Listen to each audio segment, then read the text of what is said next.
It is my pleasure today to welcome as my guest Rishi Chidananda. Rishi has spent the latter part of his life as a monk studying the philosophical traditions of India and gaining deep insights into their hidden meaning and timeless practices that are particularly relevant today. Before his initiation, Rishi was a successful investment banker and entrepreneur, and he uses that experience to articulate the ancient philosophical teachings of India in a meaningful way for a modern audience that bridges East and West. He is also a teacher of meditation and chanting, serves tea to the homeless on weekends in New York and other cities, and holds free meditation gatherings in public spaces. Welcome, Rishi. Hi, Stephanie. Thank you for having me. Thank you for being on the show. What you do is such a beautiful expression of love, humility, and devotion. And what you're offering right now is so important, especially for people who are facing enormous challenges in this confusing and sometimes chaotic world that we're in at the moment. And I feel like your calling and your path that you're walking right now has come in perfect divine timing for where we are on the planet. And I would love to hear from you how you started this journey from being in business to walk a spiritual path. Thank you. Thank you for the introduction. I took a definitely an interesting journey. I would say it was a journey that most monks usually take. For me, that even though my skin is brown, and obviously you see me as Indian, and I was born in India, I spent the majority of my life in the States. And so when I was in the States, I very much shunned my culture. I think growing up with an Asian background, of course, you want to try and fit in. You want to try and be able to interact with others that are more Western. And so it's typical for the younger generation to sort of put away all of the Eastern practices and try to fit in so we can make friends. And I would have to say I followed that same line. I very much gave up all of the things, all of these different traditions, and I very much focused on the material things. So I went to school and I wanted to have friends, and I played sports, and I did well in school. And coming out of the university, I got a job at an investment banking firm doing mergers and acquisitions. And at the age of 21, I was making more money, I would say, than 99% of the population in the States. And my focus was on acquiring more, right? And I think when we are very much in the material world, it's always about how do I get more and more and more. And because I didn't have a spiritual background, I didn't have something spiritual in my life, I very much turned towards the world. So there's a beautiful saying that at the end of the day, you can win the rat race, but you're still a rat, right? And so I was trying to win the rat race, not understanding that I was still a rat in this game we call life. And I became successful by all terms of how we would measure success from the material standpoint. I would say that I checked all of the boxes. I had a very good job. I had a wonderful girlfriend that I was dating for many years. Everything was very, very, very, very successful. And at some point around the age of 25, I was dating my girlfriend for about 7 years at that time. And I had this feeling that I have to get married. It's something that was like extremely strong. And I'm like, I have to do this. I have to get married. So I went to the jewelry store. I bought a ring. I went and I proposed, and she said yes. And this moment is supposed to be a very happy moment where we're sort of satisfied. We sort of reach the peak. And this is what the Western media tells us, right? Get married, you'll find happiness.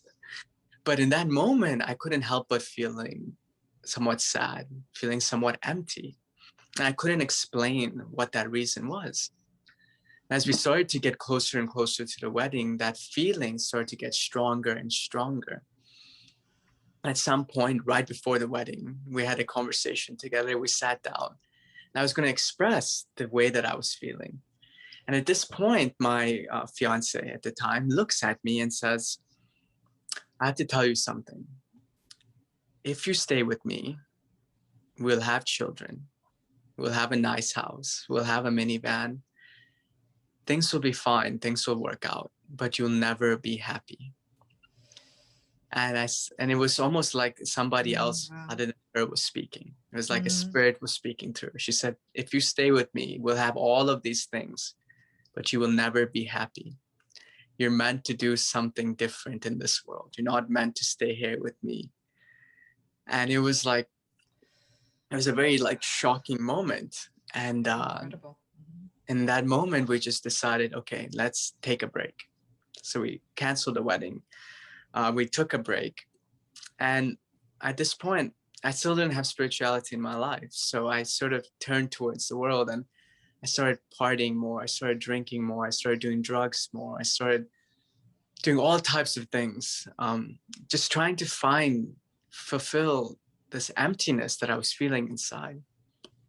And at this point, a cousin of mine came from India, and he saw that how I was living. And he said, you have to change. If you don't, it's not going to end up good for you. So I said, what should I do? And he said, read this book. And he gave a book called Autobiography of a Yogi. And I said, okay. So I read the entire book. I read it in a matter of like 5 days. And the book had a profound impact on me. Mm-hmm. And for some reason afterwards, I would go to the bars, I would go to the clubs, but I just did not find any type of joy. Right? It was just like, what am I doing? Why am I doing this? And it was almost like a social pressure, like, okay, I'll do it because my friends tell me, but I wasn't finding any type of like that happiness inside. And so in this moment, I actually would go out, but then I would come back and I had no idea how to meditate, but I would just sit by myself, close my eyes, and I would just be at peace. I would enjoy that more than going out with my friends. And I couldn't understand what was going on. It said the heart starts to awaken, but the mind takes some time to catch up. So a lot of times when we go on our spiritual path, our heart starts to feel something. We start to question this reality, but our mind is still not caught up to what the heart is opening up to. So it takes a little bit of time to correlate the two. And so I was feeling these feelings, but I had no idea why and what was going on. If that makes sense. Absolutely. Absolutely. It reminds me so much what you're saying of what happened with me when I left the banking world. This was more than 20 years ago. Mhm. And I literally had not exactly like that because I wasn't engaged and my fiance didn't say that to me. That was channeled Mhm. divinity right there, right? But it came very strongly in dreams. It came very strongly by my dreaming that every night I was getting shot in the heart and I would Wow. wake up. This was a recurring thing that happened. I was already feeling a great deal of dissatisfaction, even though, like you said, I was also at the top of my profession at the time, Mhm. earning, a good amount of money, etc., and getting all these accolades. But it was not satisfying, and I started to not be able to go out to parties. I would just be like, I'd rather sit at home and read a book, and read Mhm. a spiritual book. Actually, is what I always spent my time doing then. And that dream of getting shot in the heart to me was very much a message of what it means when we follow, or at that time when I was purely following the pathway of what others deemed as success or the way Mhm. to be happy or the way to live, Mhm. versus how my heart was breaking. My heart was actually dying because it was not in alignment with what I was doing or Mhm. how I was approaching life, because it simply wasn't my path. So, Absolutely. yeah, please go ahead. I'm listening Yes. to you. No, it's spot on. Those were exactly the same feelings that I was feeling at this time. And so because I had these feelings, I kind of knew that I had to just separate myself from that particular reality that I was living in to understand what is going on with me. Why am I feeling this way? So I decided to take a trip around the world. And at the time, I had taken my GMATs, and I had pretty much got into a top 5 Ivy League school. So I was it was very easy going for me. There was not too much pressure. And I wanted to go and travel for a few weeks to a month, just go around, wanted to go to India as well as to Europe. And I remember the last night that I was here, I was with my friends in the bar, and I told them, hey, tomorrow I'm going for 3 weeks or to a month to travel. And they all started to laugh. And they said, no, you're going to get tired of it. You're going to get sick of it. You're going to come back. I said, maybe. And the next day, as I was leaving, I told my mother that I'm going to be traveling for a few weeks. And she looked at me and she started to cry. And I said, why are you crying? And she said, I don't know. I feel like I'm not going to see you for a very long time. And so the mother's intuition always knows. And I said, no, what are you talking about? I'll be back soon. So I get on the plane and I arrive in India. And I arrived in a small town called Rishikesh. And, I wasn't spiritual by any means, but I loved the Himalayan mountains. It was something that was very beautiful. Me too. Something always sort of drew me to it. So I was sort of in the foothills of the Himalayan mountains, just spending some time. And at this point, I went to the river and I looked at the river and I said, if there's divinity, if there's a God, why do I feel so alone? Why do I feel so empty? And it was sort of a sincere call from my heart. And the next day, and I was staying in a place which was very, very, it was like secluded, and it was not a tourist time. So there's nobody really there. So the next day, there was a monk that was sort of dressed like me, and he was staying in the same place that I was. And 3 months earlier, his teacher, spiritual teacher, had told him, go to this place on this day and wait there because something is going to happen. And he was from South Africa. So he took a flight and he was just waiting there, following the orders of his teacher, not understanding what or why he was there. And so we sit on a bench and we start talking. And I said, who are you? What are you? And he starts to explain what it means to be a monk. What is that path? And then he starts to talk about his spiritual teacher. And he says, I have a teacher named Paramahamsa Swami Vishwananda. And he goes on to say that he's a teacher of Kriya Yoga. He comes from the lineage of Mahavatar Babaji. And as he started to say this, it took me back to the book, Autobiography of a Yogi. It's Paramahamsa Yogananda. It's also the Kriya Yoga lineage. So there was a huge coincidence there that how this could happen. And I was like, okay, and who is, like, where is he? How can I meet him? And he said, well, he'll be here in 20 days for something called the Maha Kumbh Mela, which happens every 144 years. So it was the same event that was spoken about in the Autobiography of a Yogi 100 years prior. And I found myself 20 days from this event that happens every 144 years. So the reason of wanting to get married, everything that happened was all pushing me to this moment in my life where I found myself in this amazing event that was once in a lifetime. And, for those of you listening, for those listening to the podcast, the Kumbh Mela is a moment in time where it says if you take a dip in the water, there's a certain planetary alignment and there's a certain energy that is created that fast forwards us on the spiritual journey. So great saints from all around the world would come to take a dip in that particular moment in time in the Kumbh Mela. And so his teacher, Paramahamsa Swami Vishwananda, was coming for this event. So I said, okay, I canceled the rest of my trip. I want to meet him. I want to know who this person is. So the next 20 days, I canceled my trip to Europe and we just hung out. And he told me all about the spiritual path. He initiated me into Kriya Yoga, and I would start to do the Kriya Yogas. And I would literally be in meditation for 5-6 hours, like not moving. And he wasn't sure like what was going on with me. So he texted his teacher and he said, there's this person and he's initiated into Kriya and he's sitting there for hours and hours. Don't know what's going on with him. Is he okay? And my teacher said, let him be. He's been practicing Kriya Yoga for hundreds of years, and it's just reloading inside of him. And so, it was a beautiful moment. Of course, now I'm not sitting for 6 hours a day doing Kriyas, but at that time, it was a process of reloading that was going on inside.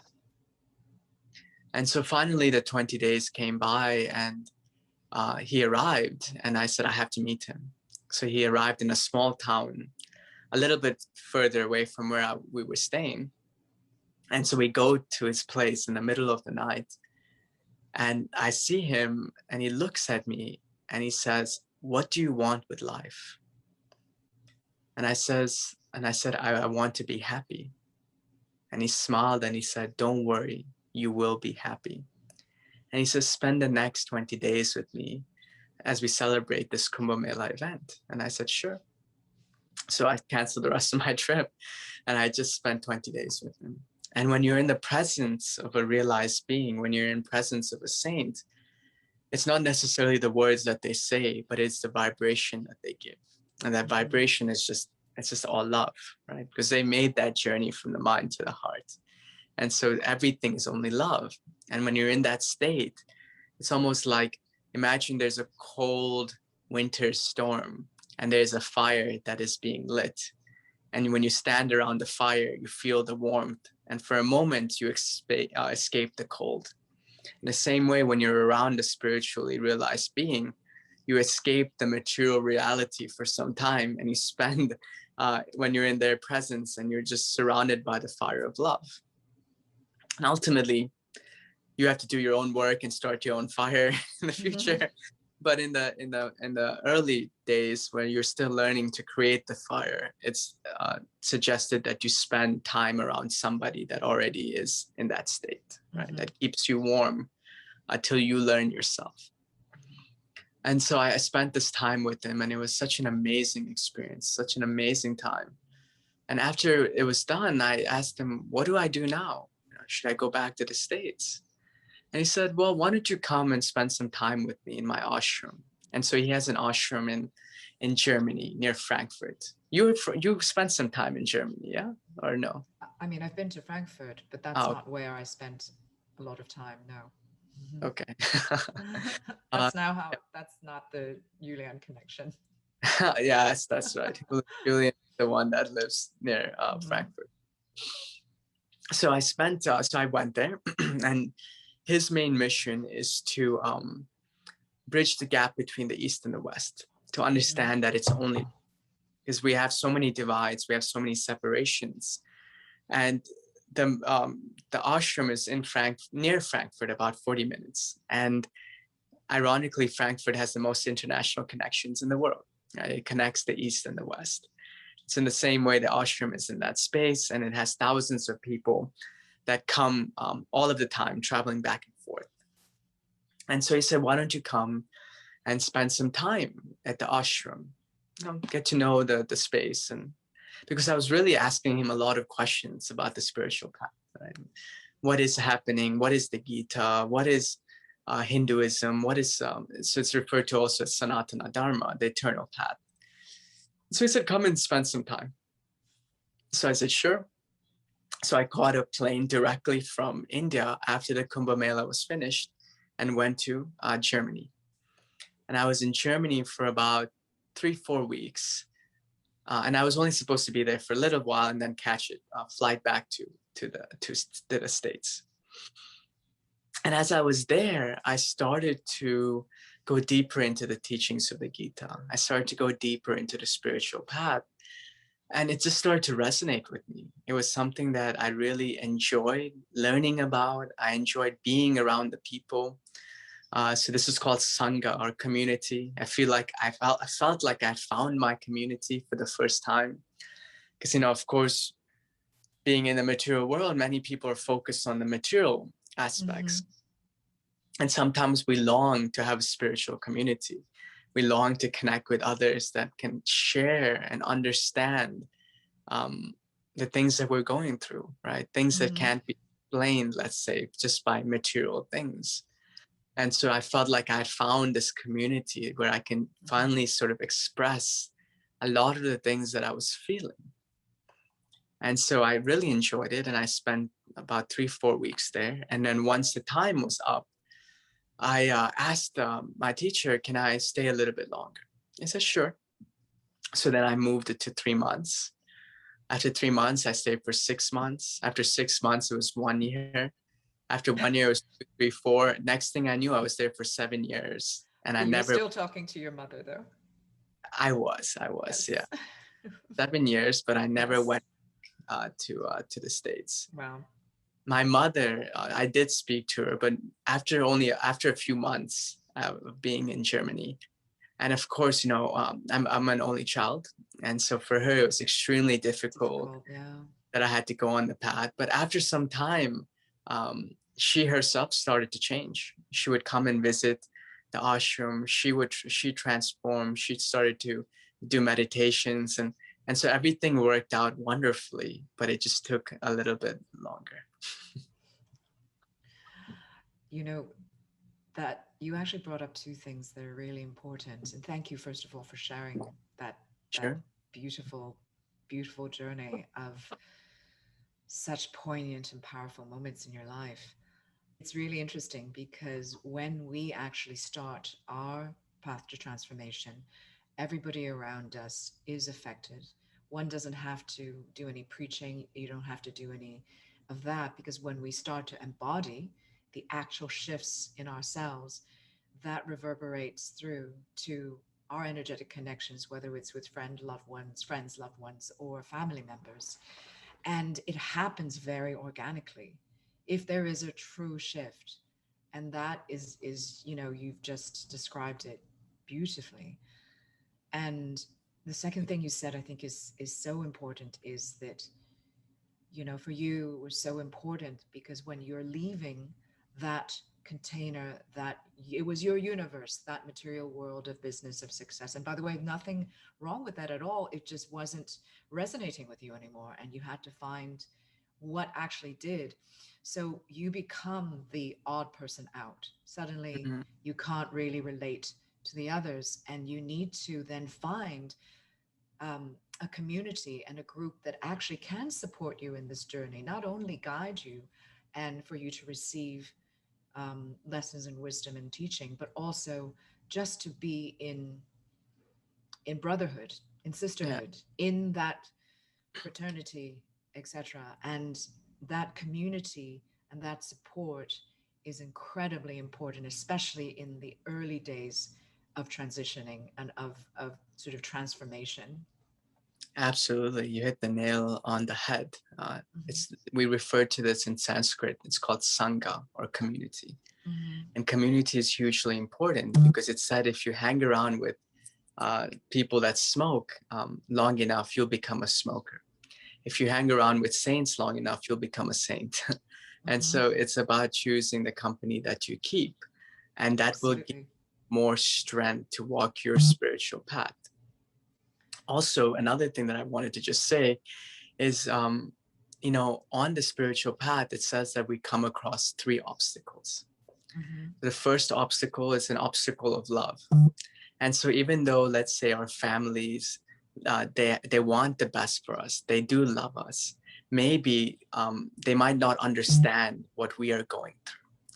And so it's said the best way to overcome this obstacle is through love. So the obstacle of love is overcome by love. And so in that way, it's not about being angry at them. It's not about saying, "Oh, you don't know what I'm feeling," and denying it, or expressing frustration. But it's about saying, "I appreciate what you are saying to me. I appreciate that you care for me, and I love you. But please allow me to walk my path." So Mhm. when you approach love with love, then you can overcome that first obstacle. But if we try and go into that state of frustration and try and convince those people around us that no, no, no, you're wrong, then not only will it be difficult for us to move forward, we're also not helping them on their own spiritual path. So the second Absolutely. obstacle, yes, so the second obstacle is said the obstacles of our karma. So when we start to go on the spiritual path, it's not that everything becomes fine, right? It's not like life just turns rosy and we're just flying high. As we go on the spiritual path, we still have to face our obstacles. We still have to face our karmic patterns, our karmic knots, things that we must go through to transform ourselves. And so that second obstacle that is presented through our past karmas, it's said you can overcome through scripture and community. So by studying various scriptures, such as the Bhagavad Gita, surrounding yourself with others, it will give you the strength to overcome the karmic knots that we must all face, even if we're on the spiritual path. Now, the third obstacle, it said, is that final obstacle that is the impediment to the realization of yourself. And this obstacle is said comes from the source itself, comes from the divine itself. So it's that final test. How badly do you want to realize yourself? And so for this, it said that final test, that obstacle comes in the surrender to the divine. So that complete surrender to the flow of life, to the supreme consciousness. And through that complete and final surrender, we realize the true nature of who we are. So we all go through these three obstacles on the spiritual path, and we must use different tools to help us to overcome them as we find them and interact with them. Beautifully said, Rishi. And just to echo on those three obstacles, a lot of times our loved ones, yes, they do come from, more often than not, they really do come from a place of love. But what happens is, like you said, it, you know, and another way of saying it is sometimes they're projecting their own fears onto you, onto us. And because they're afraid for us, because they are not quite connecting with where you've kind of broken out of. And then there's also the fear of you leaving the tribe as well. It's, you know, and but this is at the same time such an important part of life. And each of us have our hero's journey to make. And we've had this discussion on Clubhouse a lot about the hero's journey and what it means, which is to initially you're part of the tribe, and then you realize you come to a calling to go to call a call to adventure, as they say, and you start your own path, and then you meet challenges, obstacles, etc. You gain wisdom. It's just a lot of ups and downs, but ultimately it is a path to realize ourselves and return and make it a full cycle of actually being able to then, now that you've embodied this new wisdom, this new learning, you can share it with the world, you can share it with your family. And it's a gift that then you can bring back to everyone. And then they also, if they haven't already, get to take their journeys if they haven't started that. Um, Absolutely. and it's so beautiful. And I love how you said to use love instead of Mm-hmm. ego in order to actually walk the path that we're talking about. The embodiment is very important. The actual practice of it is actually being it. And there is something, this transformational power of the heart, of love. And when you communicate from that space, it's it dissolves and it opens up literally another portal that communicates far beyond just the language and beyond the words. Then you become part of the energy that wants to come through, that's divine, that then the other person, without having to go through any cognition and any obstacles and impediments in their mind, because some idea may be repugnant to them or they don't agree with something, you actually reach them in such a direct way because it's a heart to heart. Exactly. Yeah. Ab- What would you say to someone? Because in your case, like everybody has their own spiritual path to take. mhm, Not everybody takes a path through Hinduism or a mhm. path through any other spiritual discipline, let's say. How would you say um, then that for someone who's dissatisfied with their life, realizes, wait, there's something more, how do they then find their purpose? And Mhm, which is the what would you suggest for them to mhm. go, how to go about it? Yeah, I think there's a beautiful. So Hinduism is a religion that Hmm. I think that aspect, that word Hinduism, was brought by the colonialists about 400 or 500 years ago. Before that, it was actually called Sanatana Dharma, or the eternal path. So within Sanatana Dharma, there's something called the Vedas. And in the Vedas, there's a saying that says the truth is one, but the wise describe it in many ways. So the truth is one, but the wise describe it in many ways. So ultimately, we're all longing for that truth inside of us, right? Everybody, every single soul in this universe is longing for that truth, to understand that truth. For some, that longing is unbearable, and it sort of breaks free through the material world. And we start to question reality. We start to question what is happening, and we start to go on our journey. For others, that longing is not necessarily outward expressed. Right. You know, they're happy with their life, they're happy with other things, how things are going, and that's fine, right? So for some, it's okay to enjoy the material world. For others, it becomes unbearable. They're longing to find something more, even though they might have everything that's successful. So each soul is on their own evolutionary journey and cycle. So for those longing, there are many, many ways to that truth, because truth in Sanskrit is called Sat. And Sat is a vibration. So once you feel it, you understand it to be something that you've already known, not something new, but something that you've already known inside of you. That is a just remembrance of sorts. A remembrance, exactly. And so that remembrance is not necessarily tied to any path or scripture or religion, but it's tied to the ultimate understanding of this reality. And so in that way, I would say, take that path, sincerely go inside of yourself and say, I want to learn about Sat. I want to learn about truth. I want to learn about my way. Who am I? And that sincerity will send a vibration into the world that will bring certain things to you that will help you to go on the path. And so, you know, for me, that was a book. I had gotten the autobiography of a yogi. For me, it was meeting my teacher in India. But for everybody, it's different. Absolutely. But the one thing that I had that made it all possible is that I sincerely started to question. And I asked within myself, what is the purpose of this life? It was a sincere inner question, which then made a catalyst of events that allowed me to access the truth in a particular way. So I would say, one, be sincere and ask within yourself, how can I understand more about who I am? And then be open to receiving things. It doesn't have to be one specific tradition or religion that will help you. And then just see within yourself, does it resonate with me, right? Does it resonate with something that I know already deep inside of me? And if it does, then go deeper. If it doesn't, then keep searching. Something else will come. And also understand that sometimes something might come for a particular moment in time to help you to progress through one particular stage journey. And then maybe after that, you let that go, and then you go to the next and the next and the next. That's also important. That journey could be evolutionary.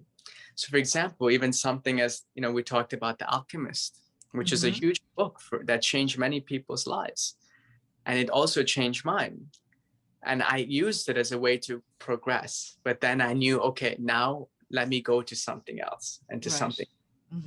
And so in that way, don't necessarily feel like I have to find this one thing that I have to do my whole life, but see how things come to you, see how you can apply them, and then also understand and be open to other things coming to your life that can just help you to continue to progress on this eternal path. Thank you, Rishi. And I have to say that the same thing happened to me in terms of, you know, having, for you, it was a book. For me, it was a book as well. It was actually Brian Weiss's book called Only Love is Real. And from that point on, suddenly somebody would recommend a class, somebody else would recommend another book, and the next book was the Tibetan Book of Living and Dying. Then there was another one and another and another. And it is absolutely true. When we ask sincerely, when we actually truly question and truly um, want um, to find out and to discover what it is that what life is and what our purpose is, or whatever the question is that you're posing, um, that everything does show up. So whether it's people, events, teachers, and they also change. So over the course of time, like for me, it was the same thing. It wasn't so much a discipline like for you. It was very much book, class, person, and then said, okay, now you have to leave this country. Now you're going to go to here, and now you're going to do this, and then okay, now we're going to do that. And it was never one discipline. And but the beauty of it was that it actually absolutely showed that it doesn't matter whether it's traditional religion, um, some more you would call New Age traditions, Mhm. or ancient traditions that are more indigenous, that are being reignited, rediscovered. It really doesn't matter, because at the end of the day, it is what resonates with us in our inner knowing that is a really great um, navigation device, I would say, for us. And that then allows us to really kind of hone in on what is it that what is it that is aligned with our vibration. And one of the things you said is so, the things that you said that was so important was how really everyone is unique, and Mhm. there's no one size fits all. There is a wisdom that can be told in many stories, in many ways. However, we are all uniquely our own beautiful vibration in this world. And that's actually what makes it interesting. That's what makes it, an incredible, dynamic planet that we live on. And so, far from actually, oftentimes, unfortunately, we see people harping on differences as a way to divide, as a way to disengage, as a way to cause, foment, you know, discord. It's actually, to me, such an amazing way to behold what a beautiful fabric our world is woven of. And it's all these different fibers. It's amazing. Absolutely.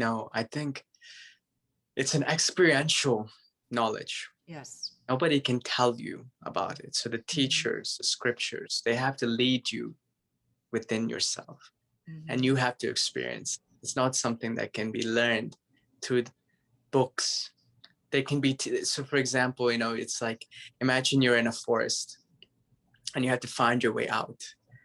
So a teacher or a scripture can work as a GPS that allows you to find your way out. But Mm-hmm. ultimately, you can also find out your way out yourself, but it'll just Mm-hmm. take a little bit longer. So the truth is within you, but the external tools are a way to allow you to access that truth in a faster way. And so when you're exploring the truth, when you're exploring this experiential path, we cannot use the logic of the mind to try and understand it, right? So there's something called Kudarka logic, which is sort of base logic, which is essentially uh, love is blind, God is love, so therefore God is blind. So the thing Mm-hmm. is, we use logic that makes sense to our mind, but ultimately reaches a false conclusion. So in the same way, if we try and use logic to understand the spiritual path, we'll never understand it properly. So we must use something called Taraka logic, which is, the analogy is given, a balloon goes to the sky and says, how can I be like you? And the sky says, expand, expand, expand. And the balloon says, if I expand too much, then I'll burst. And the sky says, well, that's the way that you can be like me. Mm-hmm. And so from a logical standpoint, it seems, oh, that doesn't make sense. But there is a deeper understanding of that's the only way to Mm-hmm. ultimately attain the truth, is you have to go within yourself. Because the answers are not outside.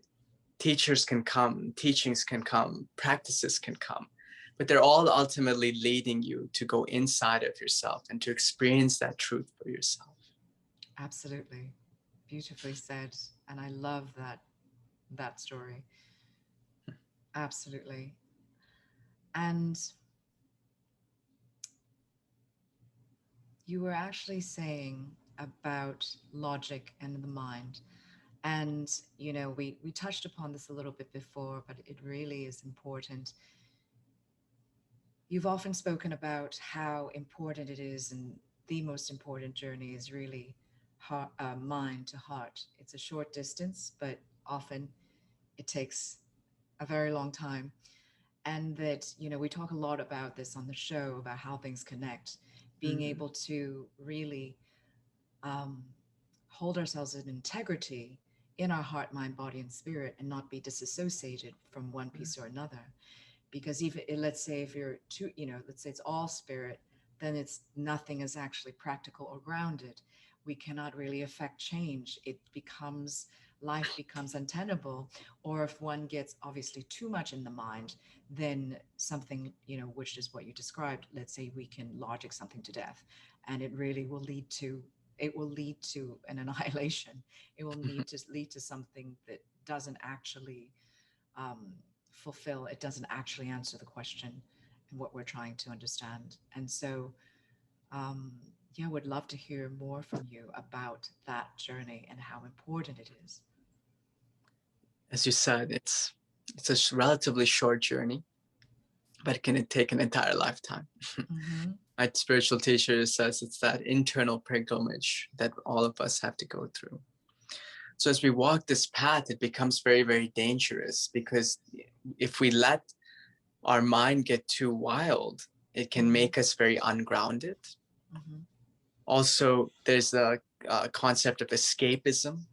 So rather than understanding when the time is to transition, we do it out of a space of fear or anxiety. Mm-hmm. So, for example, we give up everything and we go into a cave, but it's not really meant for us to do that, because there's still lessons to be learned from being in this world. Mm-hmm. And so the path is not necessarily a linear path. It takes a lot of twists and turns, and we must always be aware of that mind. And so for me, I try and practice what we call the three S's, which is sadhana, seva, and sangha. So what these words mean is seva means selfless service. So it's taking a little bit of time every day to do some type of selfless service, right? It doesn't mean necessarily going to, I give food to a homeless person. It doesn't have to do that, but it could be just helping somebody without asking for anything in return. So this is a tradition that we see in ashrams in India. You go and you do some type of seva or service. You don't get paid for it, but you do it as a way to serve the community. And the seva, it said, helps you to keep grounded. It doesn't Mm-hmm. allow you to fly, because you're doing work. You're Mm-hmm. using the intellect, you're using the body, you're using something or another to be of service to others. That's an important thing, seva, to try and do something of service once in a while. That will keep you grounded. Now, sadhana is your practice. So it is the daily practice that you must do that will help you to get more and more into the realization of who you are. It's said that you can meditate for 20 years, but Mm-hmm. if you don't do it consistently, you can still be considered a beginner. So it's important to have a spiritual practice that you're doing it on a consistently basis. No matter what happens, if things go up or down, you have that practice 10, 15 minutes, and you do it every day. So for me, I offer something called the Vedic mantra chanting. For Mm-hmm. those listening, they could go on the website and they can see a video explaining it. And this is something Julian is also partaking in, where we do this chanting every day for 15 minutes a day, constantly. So sadhana is very important. The last is sangha, which is community. And this is what we Mm-hmm. spoke about a little bit earlier. So being and surrounding yourself with the right type of community also allows you to stay humble, right? Because in that space, the community will point out your flaws that you might not see. Mm-hmm. Because one of the easiest things to do on a spiritual path is to judge. One of the hardest things is to look at ourselves. So the Sangha is there to help us, remind us, hey, what are some of the things that we have to look at? What are some of the things that we work on? And they give us that strength to continue to walk the path. And they are So mirrors for us. exactly. Mhm. So the Sangha also involves the spiritual teacher, which is also a huge role in my life, as you know. Mhm. And so I try and practice this 3 S's every day: Seva, Sadhana, Sangha. And if we're able to do that, that will help us to make that journey from the mind to the heart in a shorter duration. Thank you for that. That is very, very helpful and supportive, and actually very practical information as well. Since the time, I would say, when you have started walking the eternal path, what are some of the people you've encountered, stories that you can share that will be helpful for people? Because oftentimes people consider spirituality as something, oh, we'll do it as, I'll think about it when I'm not so busy, when I'm on holiday. I'm a weekend spiritualist, but day to day, I've got to be nose to the grindstone. I've got to pay my mortgage. I've got to feed the family. And whereas what people don't realize is how practical spirituality actually is and can be, and how we can actually live it day to day. And it's not sort of an extra layer of something we have to add and then becomes a burden. It actually helps us alleviate so much what we actually have to face, and also helps revitalizes us and re-energizes in a way and nourish us in a way in our daily activities, so that it's incredibly helpful and uplifting for us. And I would love for you to share stories or Mhm. anything on that. Absolutely. I think we had spoken about this before. The main sort of teaching that I usually travel all around the world to speak about is the Bhagavad Gita. Mm-hmm. Why I find the Gita so beautiful and so applicable is exactly what you said. It's a teaching that allows us to integrate some of these deeper insights into our current reality that we live in. It's not about running away, but how can I use these spiritual tools, these spiritual insights, and apply it in my day to day? How can I be the best mother, the best father, the best dentist, the best monk, the best lawyer that I can be, applying these spiritual insights? And when we look at the Gita, what we see is that there's a warrior. He's in the middle of a battlefield. His duty is to fight, but he's confused. Sorry, go ahead. No, I was going to say, before we go into the Gita, to just, Mhm. if we could just share quickly what the Bhagavad Gita is, which is an ancient scripture and part of the Mahabharata. I Yes. think it would be helpful to give, Absolutely, yeah, absolutely. people a Yeah, little bit I of give context, so many please. talks on Gita. Sometimes I just sort of skip over the context of it. But yes, so it's given in the Gita is 700 verses. That's given by who some consider to be an avatar of the supreme consciousness that takes form into this material reality. And it's given, the setting is in a battlefield where there is a war that is happening between two sides of the same family. And the story of these two families are written in this great scripture called the Mahabharata. And within that is the 700 verses that Krishna gives to this warrior Arjuna on the battlefield. And so here, Arjuna, he's confused about his duty. He doesn't understand, should he fight, should he not? And so Krishna starts to give the teachings that helps him, encourages him to fight, but at the same time understand the spiritual aspects of why he is fighting, of what he is doing. So many people look at that and they say, oh, there's fighting, there's war. It's not about that. The deeper symbology is that battle represents everybody's life. And Arjuna represents each one of us. And it's that battle that we're continuously fighting in this world to understand, who are we? What is the truth? Because a lot of the times it's said that most of us are confused about our duty. We're confused about, should we go left? Should we go right?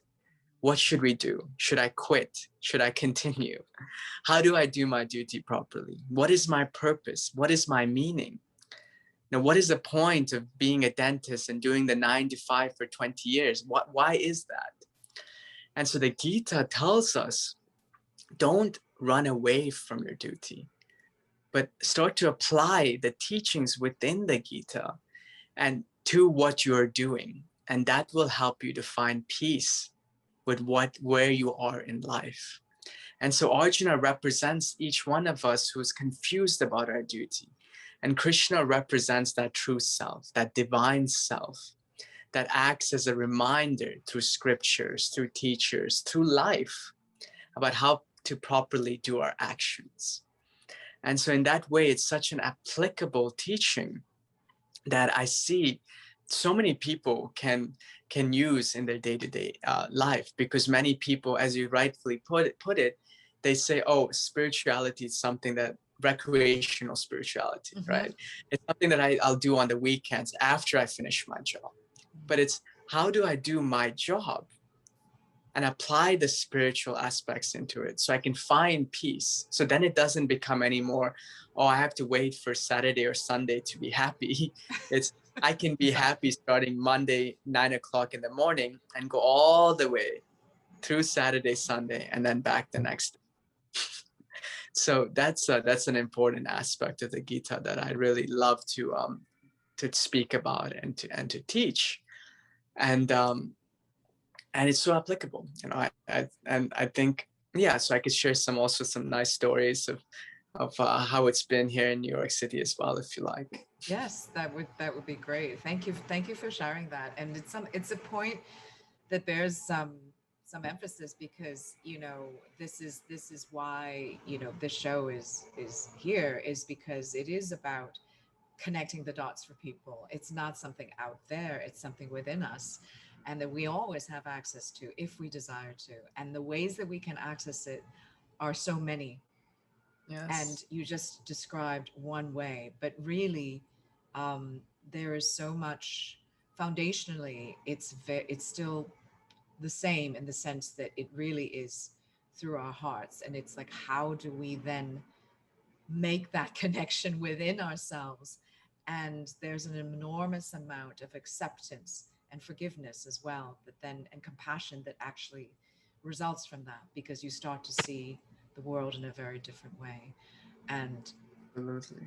you know, and please, yeah, I would love to. I think everyone would love to hear some of the stories of modern city folk encountering you and what happens. Yeah, you know, I think I can share 2 stories. They're both relating to the homeless, actually, which is quite interesting. I've learned a lot from my seva to the homeless.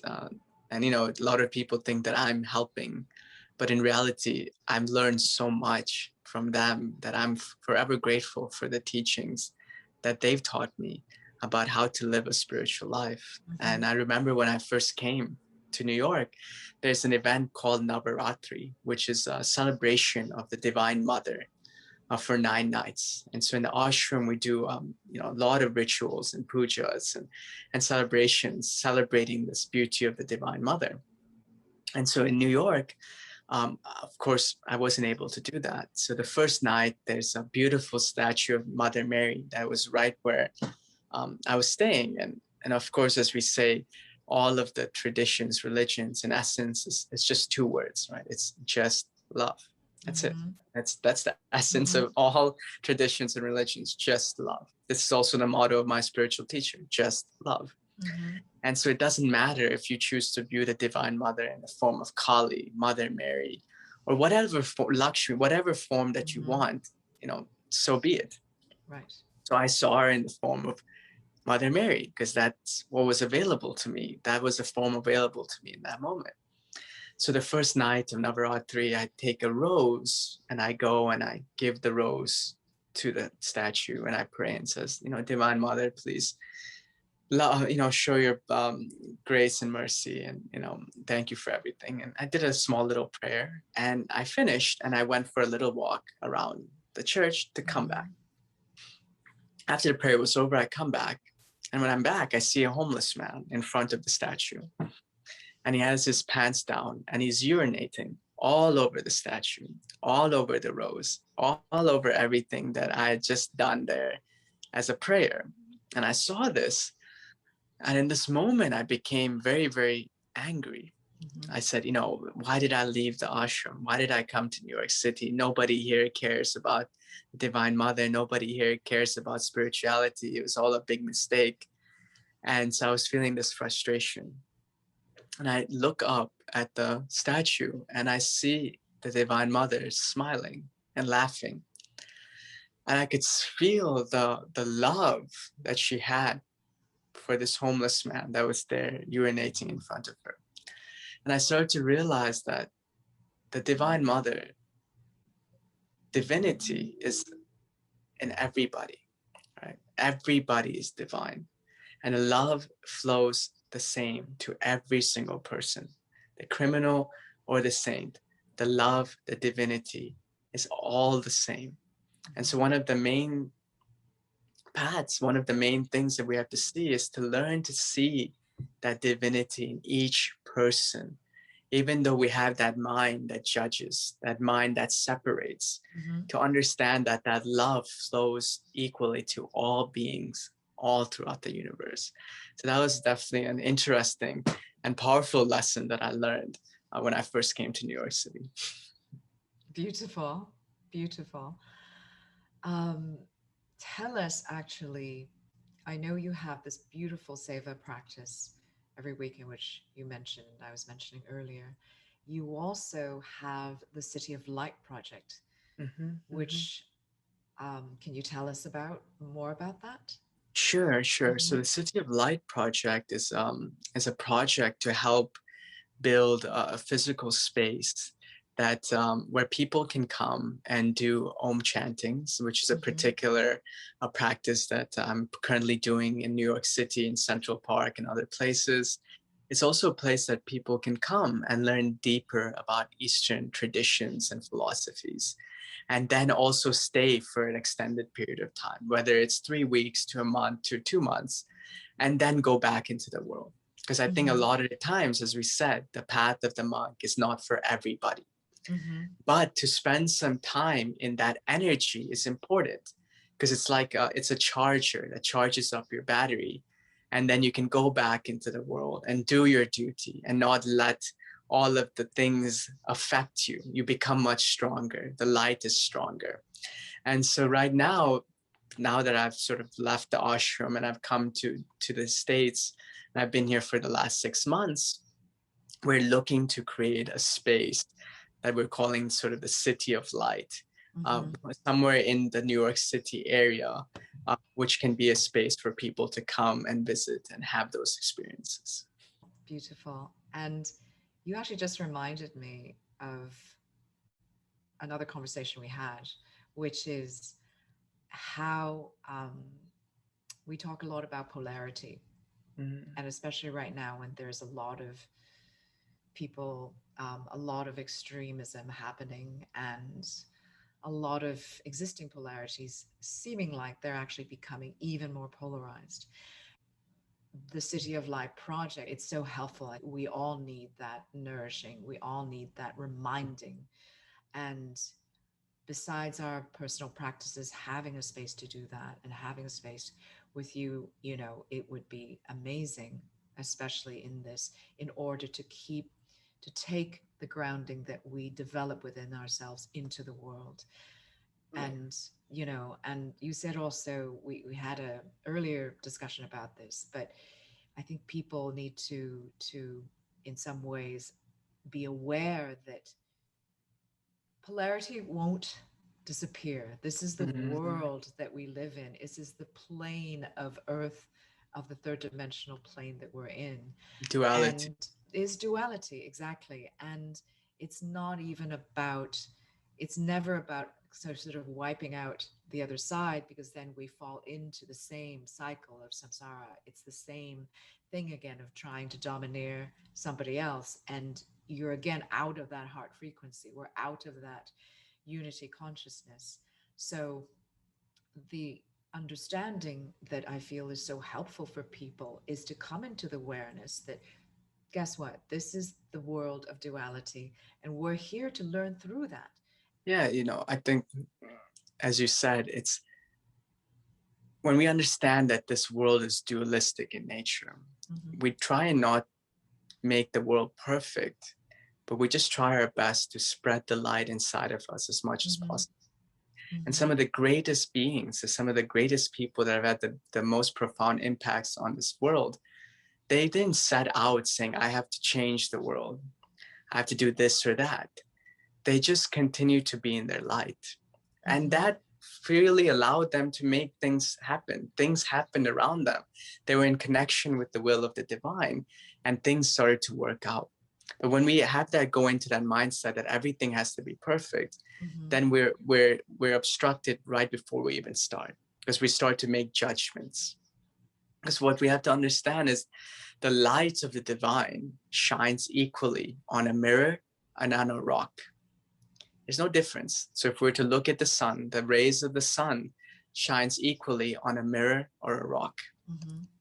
But the mirror has the ability to take the rays and reflect it back out, while the rock doesn't. In the same way, the love of the divine flows equally to all human beings. There's not one better or the other. But as we grow more on the spiritual path, we have more of the ability to take that love and reflect it back out.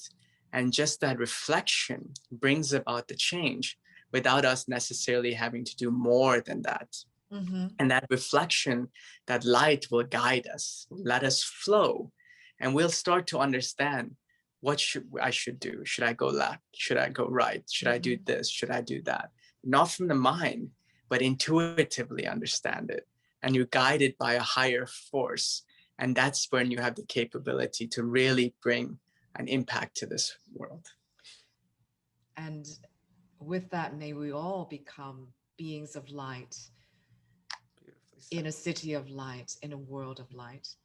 And to learn more about the City of Light project and more about your chanting classes, chanting sessions rather, should people go to your website, rishi.love, Love?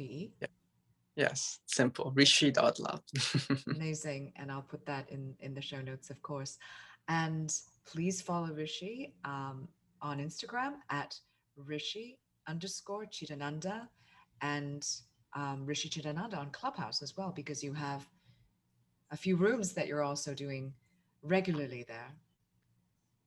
Thank you. Yeah. And actually, aside from, because we do one, which is called the Wisdom Project on Clubhouse. And there, can you mention some of the other ones that you do? Sure. I do a few rooms called just the Bhagavad Gita. So ancient knowledge for the modern world. And then another one called the Bhagavad Gita for millennials as well. So I have a few rooms, and of course we do the Wisdom Project together as well, where we tackle various spiritual topics. Wonderful, wonderful. And is there anything you'd like to add, Rishi? No, that's. I think that's it. Thank you so much for taking the time to connect. It was lovely to speak with you. Thank you so much, Rishi, for being on the show. Thank you.